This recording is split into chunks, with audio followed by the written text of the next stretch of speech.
कहानी की शुरुआत होती है एक ऐसी जेल से जहां कैदियों को इंसान की तरह नहीं बल्कि कुत्तों की तरह रखा जाता है। इस नर्क में कई ऐसे लोग हैं जिन्हें सिर्फ शक की बुनियाद पर उम्र कैद की सजा सुनाई गई है।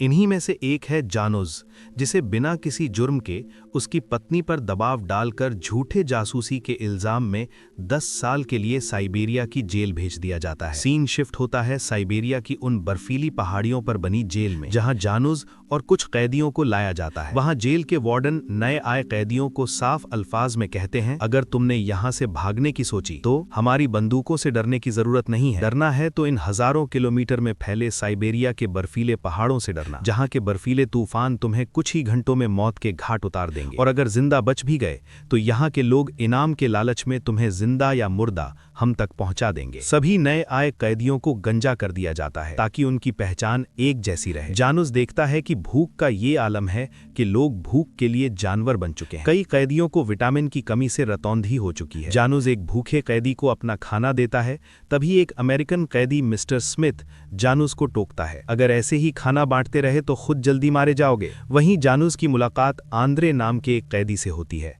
आंद्रे बताता है कि वो सिर्फ एक एक्टर था और एक फिल्म में अमीर आदमी का रोल करने की वजह से यहाँ सड़ रहा है। वहीं जानूज की नज़र वाल्का पर पड़ती है, एक खूंखार गुंडा जो जेल के अंदर भी लोगों का कत्ल कर देता है। कुछ दिनों बाद आंद्रे जानूज को बताता है, हम यहाँ से भाग सकते हैं, लेकिन उसके लिए हमें प्लान बनाना होगा। हम यहाँ से दक्षिण दिशा की तरफ झील के पास से होते हुए मंगोलिया जाएंगे, जहाँ स्टालिन सरकार का राज नहीं है। फिर एक दिन सभी कैदी जंगल में लकड़ी काटने जाते वक्त भयानक तूफान आ जाता है।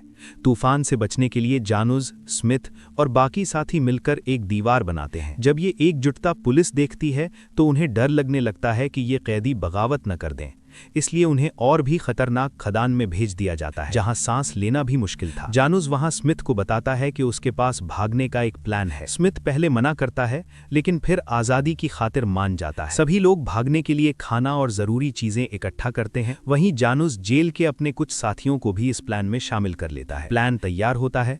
रात को बर्फ गिर रही होती है। जानूज कहता है, यही भागने का सही समय है, बर्फ हमारे पैरों के निशान मिटा देगी। तभी उन्हें पता चलता है कि उनका पूरा प्लान खूंखार वाल्का ने सुन लिया है। वाल्का जानूज की गर्दन पर चाकू रखकर कहता है, मुझे भी साथ ले चलो, रास्ते में मेरा चाकू तुम्हारे काम आएगा। जानूज के पास कोई चारा नहीं था और जानूज वाल्का और उस रतौंधी वाले लड़के को भी साथ ले लेता है। मिस्टर स्मिथ जनरेटर बंद करके अंधेरा कर देता है, सायरन बजने लगता है और पुलिस कुत्ते छोड़ देती है। लेकिन तूफान का फायदा उठाकर जानूज और उसके साथ साथी जेल से कोसों दूर निकल जाते हैं। सफर इतना खतरनाक होता है कि बुजुर्ग मिस्टर स्मिथ की हालत खराब होने लगती है। जानूज पेड़ की छाल निकालकर सबके लिए मास्क बनाता है ताकि वे बर्फीली हवाओं से बच सकें। सुबह होते ही वे जेल से बहुत दूर निकल चुके होते हैं। अब वे कुल 7 लोग हो चुके होते हैं। जानूज जेल से इकट्ठा किया हुआ सबका खाना एक जगह जमा करता है और सूरज की रोशनी से दिशा का पता लगाता है।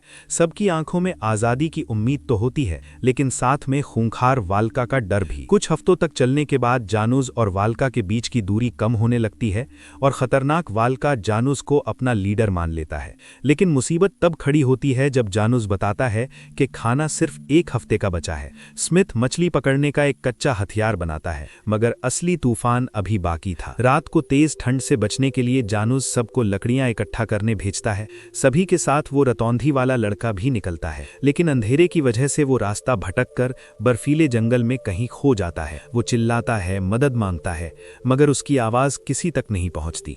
अगले दिन सुबह जानूज को वो लड़का जंगल में एक बर्फ का पुतला बना हुआ मिलता है। वो ठंड से जमकर मर चुका होता है।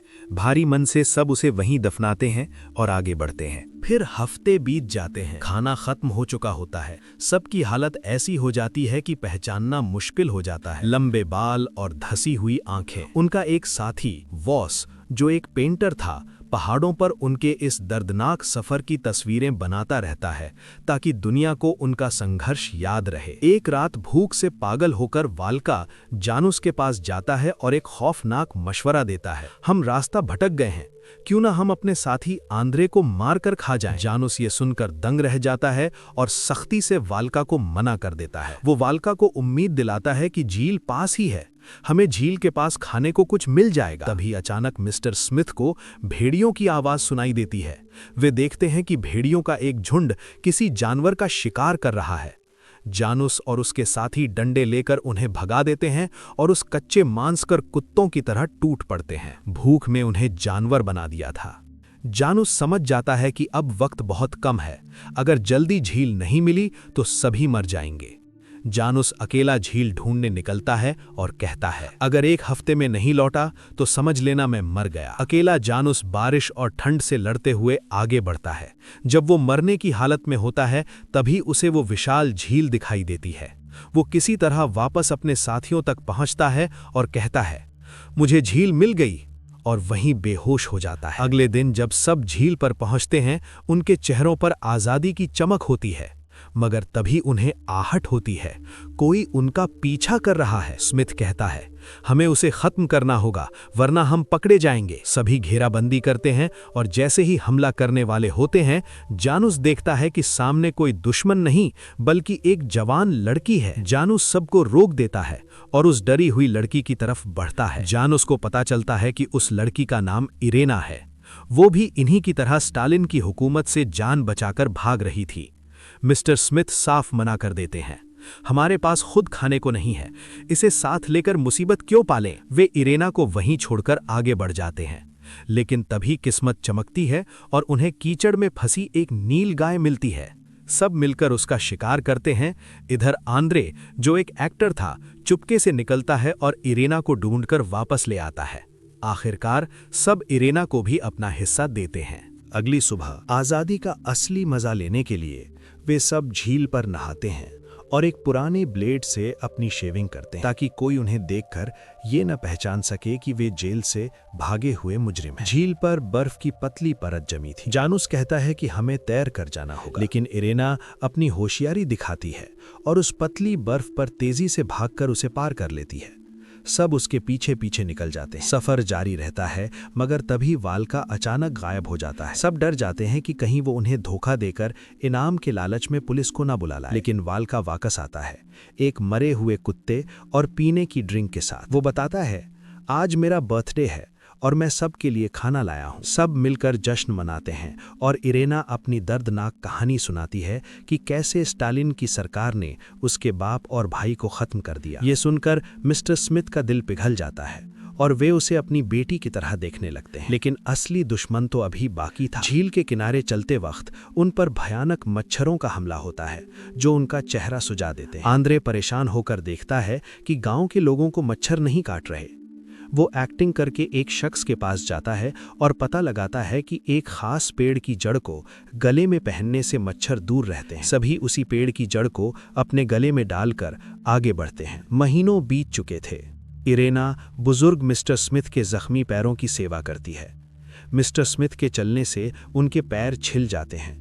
आगे चलने के बाद आखिरकार उन्हें दूर एक रेल लाइन दिखाई देती है। जानुस बताता है कि इस पटरी के उस पार मंगोलिया की बॉर्डर है और वहां पहुंचते ही वे आज़ाद हो जाएंगे। लेकिन हर तरफ पुलिस का पहरा था। वे सब झाड़ियों में छुपकर रात होने का इंतजार करते हैं, मगर उन्हें अंदाजा नहीं था कि उनकी ये आज़ादी कितनी कमज़ोर है। रात होती है, जानुस दबे पांव आगे बढ़ता है। जानुस को रास्ता साफ दिखाई देता है। फिर जानुस और उसके साथी बॉर्डर की तरफ भागते हैं, लेकिन तभी वो खूंखार गुंडा वाल्का रुक जाता है। वो जानुस से कहता है, मेरा कोई परिवार नहीं है, मैं आगे जाकर क्या करूंगा, मैं यहीं रुककर स्टालिन से लड़ूंगा। एक मुजरिम होने के बावजूद वाल्का ने दोस्ती निभाई और उनसे जुदा होकर अपनी अलग जंग लड़ने निकल गया। बाकी साथी खुशी खुशी रेल लाइन पार करके मंगोलिया की बॉर्डर पर लगे बोर्ड के पास पहुंचते हैं।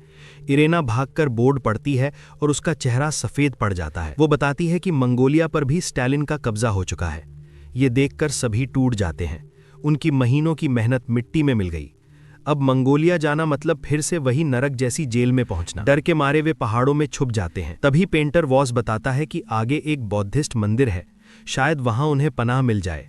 लेकिन मंदिर का मंजर देखकर सबकी आंखें फटी की फटी रह जाती हैं। स्टालिन की फौज ने मंदिर को भी तोड़ दिया था और वहां सिर्फ इंसानी कंकाल पड़े मिले थे। अब कोई रास्ता नहीं बचा था।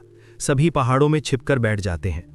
तभी जानुस एक नामुमकिन फैसला लेता है, तिब्बत को पार करके इंडिया जाना। मिस्टर स्मिथ हैरान रह जाता है क्योंकि उनका रास्ता दुनिया के सबसे ऊंचे पहाड़ हिमालय से होकर गुजरना था। लेकिन आज़ादी की प्यास उन्हें रुकने नहीं देती और वे इस मौत के नए सफर पर निकल पड़ते हैं। रास्ते में उन्हें कुछ हथियारबंद घुड़सवार मिलते हैं। सब डर जाते हैं, मगर वे दुश्मन नहीं बल्कि मंगोलिया के क्रांतिकारी होते हैं जो खुद स्टालिन सरकार से लड़ रहे थे। उनसे बचने के बाद उन्हें एक लड़का मिलता है जो उन्हें पीने का पानी देकर चला जाता है, लेकिन असली मुसीबत तो अब सामने थी। चलते चलते उनके कदम फिर थम जाते हैं क्योंकि सामने एक विशाल और झुलसती हुई रेत का रेगिस्तान था। सूरज की तीखी धूप और रेत के तूफान उनका इंतजार कर रहे थे। प्यास से गला सूखने लगता है, खाना बिल्कुल खत्म हो चुका था, इसलिए जिंदा रहने के लिए वे रेगिस्तान के छोटे छोटे कीड़े मकोड़ों और जीवों को पकड़कर खाने लगते हैं। सूरज की तीखी धूप से बचने के लिए वे उन्हीं भारी सर्दी वाले कपड़ों का सहारा लेते हैं जो वे साइबेरिया से लेकर भागे थे। जानूस सूरज की स्थिति देखकर दिशा का अंदाजा लगाता है और सबको आगे बढ़ने का इशारा करता है। कई दिनों बाद पानी का एक कतरा भी नहीं बचता। तभी मिस्टर स्मिथ को दूर एक पेड़ दिखाई देता है। जानूस उन्हें समझाता है कि ये सिर्फ एक मिराज है, यानी प्यास की वजह से होने वाला एक भ्रम, लेकिन तड़प रहे साथी नहीं मानते और उस तरफ निकल पड़ते हैं। जानूस भी मजबूरन उनके पीछे जाता है। किस्मत से उन्हें आसमान में उड़ते पक्षी दिखाई देते हैं। सब समझ जाते हैं कि जहां परिंदे हैं वहां पानी जरूर होगा। वे तेजी से भागते हैं और उन्हें पानी का एक कुआं मिल जाता है। सभी जानवरों की तरह पानी पर टूट पड़ते हैं। रात वहीं गुजारने के बाद सुबह वे जी भरकर नहाते हैं और अपने बर्तन भरकर फिर से निकल पड़ते हैं। मगर किस्मत उनके साथ एक भयानक खेल खेलने वाली थी। जानस देखता है कि सामने से एक भयानक धूल का तूफान उनकी तरफ बढ़ रहा है। बचने के लिए सभी भागकर एक गड्ढे में छुप जाते हैं, मगर तूफान इतना खतरनाक था कि उन्हें सांस लेना भी मुश्किल हो जाता है। जब तूफान थमता है तो मंजर दहशतनाक होता है। जानूस मिस्टर स्मिथ को बताता है कि तेज हवाओं ने उनके पानी के सारे बर्तन उलट दिए हैं। उनका सारा पानी मिट्टी में मिल चुका था। जानूस मिस्टर स्मिथ से कहता है, अब न पीछे जा सकते हैं न रुक सकते हैं, अब सिर्फ मौत ही हमारा रास्ता है। धूप इतनी तेज थी कि उनके चेहरे झुलसने लगते हैं। तभी एक दिल तोड़ने वाला हादसा होता है। चलते चलते इरेना अचानक रेगिस्तान में गिर जाती है। जानूस और सभी भागकर उसके पास जाते हैं, मगर इरेना की हालत बहुत गंभीर थी। उसका चेहरा धूप से पूरी तरह जल गया था और उसके पैर इतने सूज गए थे कि अब एक कदम उठाना भी उसके लिए नामुमकिन था। लेकिन इरेना एक आखिरी बार हिम्मत जुटाकर खड़ी होती है और कहती है, मैं ठीक हूँ, चल सकती हूँ। लेकिन उसका शरीर जवाब दे चुका था। कुछ ही दूर चलते ही वो फिर से गिर पड़ती है। अब उनके पास पानी की एक बूंद तक नहीं बची थी। वे बस एक कपड़े को गीला करके उसे चूस कर अपनी प्यास बुझा रहे थे। इरेना अब एक कदम भी नहीं चल पा रही थी। तभी पेंटर वॉस इरेना को बचाने के लिए उसे उठा लेता है, मगर इरेना उसे रोक देती है। मुझे यहीं छोड़ दो, तुम लोग आगे बढ़ो। इरेना की बची खुची ताकत भी खत्म हो चुकी थी। वॉस उसे धीरे से जमीन पर लिटा देता है। उसका शरीर धूप से पूरी तरह झुलस चुका था। इरेना अपनी आखिरी सांस लेती है और वहीं दम तोड़ देती है। स्मिथ उसकी सांसें देखता है, मगर सब खत्म हो चुका था। भारी मन से सब उसे वहीं रेगिस्तान की रेत में दफनाते हैं, उसके लिए प्रार्थना करते हैं। फिर चलने का सफर जारी रहता है, मगर अब मौत उनके साए की तरह साथ चल रही थी। वॉस के पैर ज्यादा चलने की वजह से गलने लगे थे। सब एक दूसरे का हाथ पकड़कर आगे बढ़ते हैं। रात को सब थक कर रुकते हैं और वॉस की बनाई हुई वे पेंटिंग्स देखते हैं जो उनके सफ़र की गवाह थीं। मगर अफसोस, सुबह होते होते वॉस भी हमेशा के लिए सो जाता है। अब 7 में से सिर्फ 4 साथी बचे थे, थके हुए, हारे हुए और अंदर से टूटे हुए। बुजुर्ग मिस्टर स्मिथ की हालत भी अब बिगड़ने लगी थी। जानूस उन्हें सहारा देकर आगे बढ़ता है। तभी उसे दूर पहाड़ दिखाई देते हैं। जानूस को उम्मीद जागती है कि पहाड़ों में पानी जरूर मिलेगा।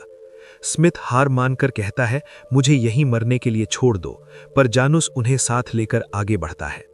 जानूस अपने 2 साथियों को आगे पानी ढूंढने भेजता है, मगर रात तक उन्हें कुछ नहीं मिलता। सब हार कर आग जलाकर वहीं सो जाते हैं। अगली सुबह आंद्रे की आंख खुलती है तो वो देखता है कि उसके ऊपर से एक जहरीला सांप गुजर रहा है। मौत का डर अब खत्म हो चुका था, इसलिए आंद्रे डरने के बजाय उस सांप का पीछा करने लगता है। वो सांप उसे एक ऐसी जगह ले जाता है जहां थोड़ा कीचड़ मिलता है। वे चारों साथी अपनी जान बचाने के लिए उस सूखे हुए पानी को अपनी जीभ से चाटने लगते हैं। रेगिस्तान की उस सूखी जमीन पर आंद्रे को वही सांप दोबारा दिखता है। भूख से बेहाल ये चारों साथी उस सांप को पकड़ लेते हैं और उसे पकाकर अपनी भूख मिटाते हैं। रात को बुजुर्ग मिस्टर स्मिथ पूरी तरह टूट चुके थे। वे जानूस से कहते हैं, तुम लोग मुझे यहीं छोड़ दो, मैं अब तुम्हारे रास्ते का बोझ नहीं बनना चाहता। लेकिन जानूस हार नहीं मानता। वो स्मिथ को उनके मरे हुए बेटे की याद दिलाता है और उनके अंदर आज़ादी की ऐसी आग जला देता है कि अगली सुबह सबसे पहले स्मिथ ही तैयार खड़े मिलते हैं। उनके अंदर जैसे कोई जादुई ताकत आ गई हो। आखिरकार रेगिस्तान का वो जहन्नम पीछे छूट जाता है और वे फिर से पहाड़ों की ठंडी हवाओं के बीच पहुंच जाते हैं, जहां उन्हें पीने का साफ पानी नसीब होता है। सफर जारी रहता है और अचानक उनकी नज़र चीन के विशाल दीवार पर पड़ती है। उन्हें यकीन हो जाता है कि वे सही रास्ते पर हैं। बर्फीले रास्तों और ऊंची पहाड़ियों को पार करते हुए वे एक छोटे से पहाड़ी मंदिर के पास पहुंचते हैं। अब उन्हें समझ आ जाता है कि वे तिब्बत की पावन धरती पर कदम रख चुके हैं। वहां उनकी मुलाकात एक नेक दिल तिब्बती इंसान से होती है जिसके पास कोई हथियार नहीं था। वो उन्हें आगे का रास्ता समझाता है। पहले लहासा आएगा और उसके बाद इंडिया। वो इंसान जानूस और उसके साथियों को एक छोटे से गांव में पनाह दिलाता है जहां उन्हें भरपेट खाना मिलता है। गांव वाले उन्हें चेतावनी देते हैं कि आगे बर्फीला तूफान आने वाला है, इसलिए वे कुछ दिन वहीं रुक जाते हैं।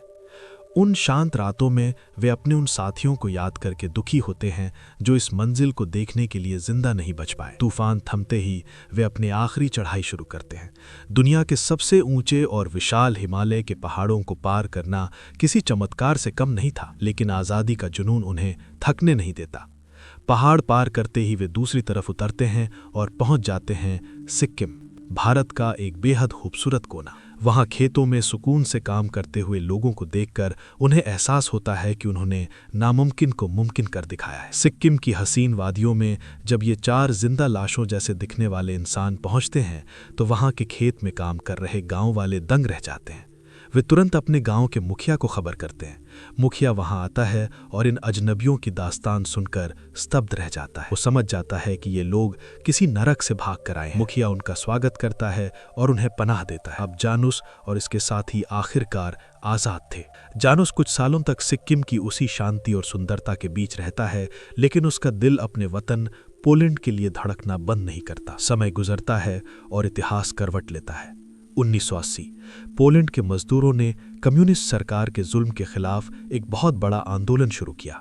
1989 दशकों के इंतजार के बाद पोलैंड पूरी तरह स्वतंत्र और एक लोकतांत्रिक देश बन गया। जानूस, जिसने आज़ादी के लिए हजारों मील का सफर तय किया था, इस आंदोलन में एक सिपाही बनकर लड़ा। जब पोलैंड आज़ाद हुआ तो वो अपने घर वापस लौटा। वहां पहुंचकर उसने देखा कि उसकी पत्नी आज भी उसी घर में उसका इंतजार कर रही थी। सालों के इंतजार ने उसे बूढ़ा कर दिया था और जानूस भी अब एक बुजुर्ग हो चुका था। दशकों पहले जिस जुल्म ने उन्हें अलग किया था, आज आज़ादी की हवाओं ने उन्हें फिर से मिला दिया। वे दोनों अपनी जिंदगी के आखिरी पल अपने आज़ाद देश की मिट्टी पर एक दूसरे के साथ बिताते हैं। जानूस के बाकी साथी भी अपनी अपनी मंजिलों की ओर निकल गए और इस तरह एक नामुमकिन लगने वाले संघर्ष का अंत हुआ। अगर वीडियो पसंद आया हो तो लाइक जरूर करें, हमारे channel dream on world win को सब्सक्राइब करें और ऐसी ही और मूवी रिकैप्स के लिए बेल आइकन दबाना ना भूलें।